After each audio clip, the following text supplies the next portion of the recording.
Oh, how easy it has been for the MSM these past few weeks, hectoring and bullying Nadine Dorries, a working-class, self-made star novelist turned Conservative champion who became the best culture secretary of recent times.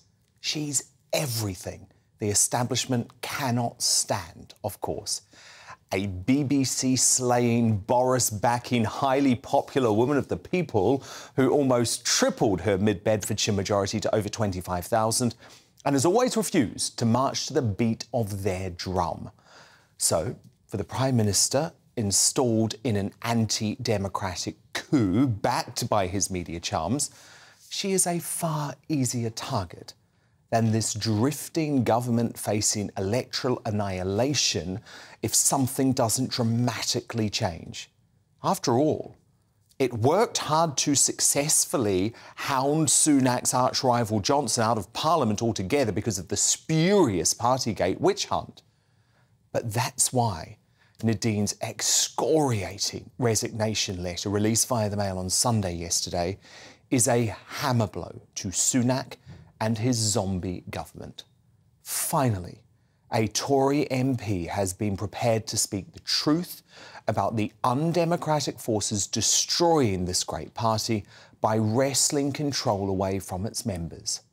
It's disturbing, but for the sake of British democracy, Nadine must be listened to. Having witnessed firsthand as Boris Johnson and then Liz Truss were taken down, I decided that the British people had a right to know what was happening in their name. Why is it that we've had 5 Conservative Prime Ministers since 2010, with not one of the previous 4 having left office as the result of losing a general election? That is a democratic deficit which the Mother of Parliaments should be deeply ashamed of, and which, as you and I know, is the result of the machinations of a small group of individuals embedded deep at the centre of the party and Downing Street. Now, I can vouch for everything Nadine has said there. It's why I backed Lord Cruddas' Conservative Democratic organisation earlier this year.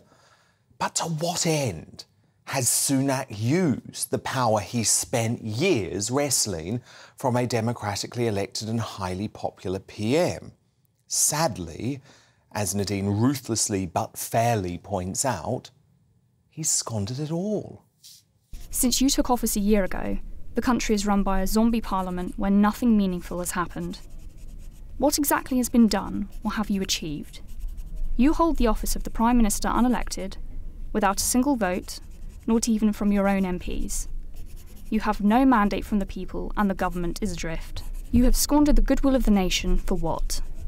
You've increased corporation tax to 25%, taking us to the level of the highest tax take since World War II at 75% of GDP. You have completely failed in reducing illegal migration or delivering on the benefits of Brexit. And of course, as every poll now published shows, such a dire situation sees the Tories on course for a devastating landslide loss, handing the country potentially for a generation to a socialist cabal led by slippery Starmer.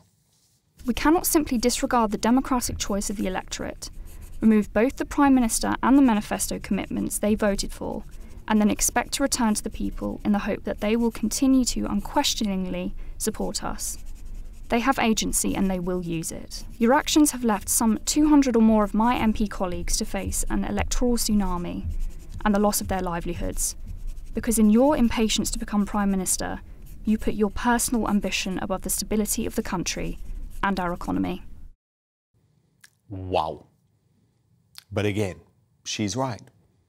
I campaigned against Sunak becoming Prime Minister during his leadership campaign against Liz Truss this time last summer for a reason. And I now fear there was good reason for that decision.